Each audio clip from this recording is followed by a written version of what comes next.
안녕하십니까. 브릿지 빌더 조성실입니다. 오늘은 전도자의 모습에 대해서 함께 좀 생각을 해보고자 합니다.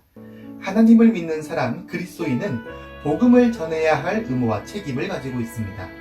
우리가 잘 아는 말씀 사도행전 1장 8절을 보면 오직 성령이 너희에게 임하시면 너희가 권능을 받고, 성령님이 우리 마음 가운데 내주하시게 되면 우리가 권능을 가지게 됩니다.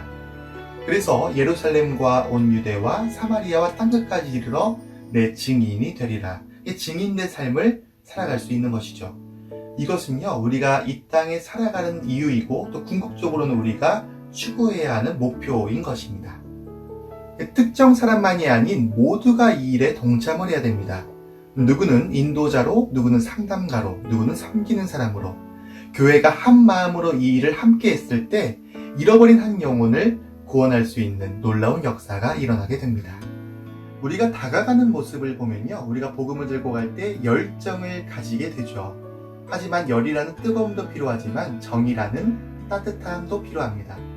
이 정이라는 것은 우리가 사람과의 인격적인 만남, 그 관계 속에서 느끼게 되는 감정이거든요. 약간 좀 모호하시다고요? 그러면 하나님께서 우리를 찾아왔을 때 그 모습을 떠올려 보면 조금 더 구체적으로 생각을 해볼 수 있습니다. 하나님은요, 우리를 먼저 찾아오셨습니다. 그리고요, 조건 없이, 이유 없이 사랑을 주셨고요. 또 중간에 포기하시는 것이 아니라 그 사랑을 끝까지 계속적으로 이어가시는 모습을 볼 수가 있습니다. 이렇게 우리들은 다가가야 되는 것입니다. 네, 그리고 전하는 모습은요, 우리가 언어적인 말뿐만 아니라 이 비언어적인 어떤 행동이라든지 태도라든지 어떤 표정이라든지 이런 어떤 언어와 비언어가 일치해야 되는 것입니다. 행복을 말하고 있지만 표정이 행복하지 않다면 어떻게 될까요? 불일치한 어떤 상황들, 또 문제가 발생하는 것이겠죠. 그래서 우리가 삶을 통해서 선한 영향력을 끼치는 것이 가장 파워풀한 것입니다. 마음을 때려야 되는 거죠. 다른 곳이 때리면 움직이질 않습니다. 그래서 우리가 세상의 풍조를 따라가는 것이 아니라 하나님의 말씀을 믿고 또 순종하고 지키는 것이 얼마나 가치 있는 일이고 또 복된 삶인지를 드러내고 보여줘야 되는 것입니다.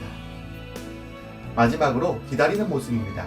이 구원이라는 것은요, 당사자와 하나님과의 어떤 관계 속에서 이루어지는 것입니다. 우리가 조급해하거나 성급해해서 성령님보다 앞서가면 안 된다는 것입니다. 기다려야 됩니다. 그 물도요, 임계점을 넘었을 때 끓기 시작하고 또 액체가 기체로 변화하듯이 어떤 하나님의 구원의 큰 계획 속에서 이루어지는 것이기 때문에 우리는 그 때를 보면서 기다려야 되는 것입니다. 하나님의 약속의 말씀을 붙들고 또 간절한 마음으로 그 사람을 위해서 기도하는 것이 필요합니다. 그래서 우리가 가진 이 복음은요, 하나님의 깊은 본심, 마음 깊숙한 곳으로부터 흘러 그 쏟으신 사랑을 말합니다. 하나님의 사랑을 입은 자라면, 또 하나님을 사랑한다면 하나님께서 원하시고 바라시고 명하신 이 복음을 들고 세상으로 나가야 되는 것입니다. 세상은요, 본질적으로 어둠입니다. 어둠은 빛이 필요한 것입니다. 우리는 연약하지만 우리 안에 계시는 성령님의 힘을 힘입어 우리는 복음을 들고 담대하게 나아가서 그들에게 전해야 되는 것입니다.